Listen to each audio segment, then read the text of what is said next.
के नरसंहार के आरोपी के अभियुक्त के तौर पर जिस केस में वो महीनों तक जेल में रहे, उस केस का स्टेटस क्या है?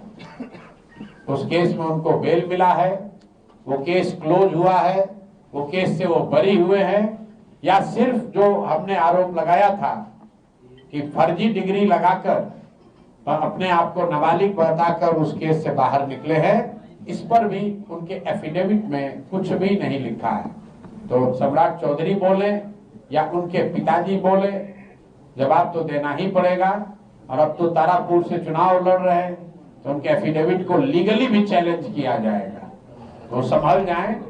जो अगर आज एक चीज उन्होंने क्लैरिफाई किया है, पहले के एफिडेविट में लिखते थे delete university of California, public university of California, आज लिखा है डिलीट ऑनररी, मानद। लेकिन जो अनआंसर्ड क्वेश्चन हैं, सम्राट चौधरी ने ये नहीं बताया है कि उन्होंने 10th और 12th कब पास किया है। कि दूसरी बात, 1995 के नरसंहार के वो आरोपी हैं, जेल में थे, उस केस का स्टेटस क्या है? उस केस से बरी हुए, उस केस से बेल पर हैं कि उस केस को बंद कर दिया गया है? उनको ये बात अपने एफिडेविट में बतानी चाहिए थी, जो उन्होंने बताई नहीं है। एफिडेविट में नहीं बताई तो कैमरे पर बताइए। कैमरे पर आते हैं, कहते हैं एफिडेविट में बताएंगे। तो उनके पिताजी के कहने से शब्द उल्टा नहीं हो सकता।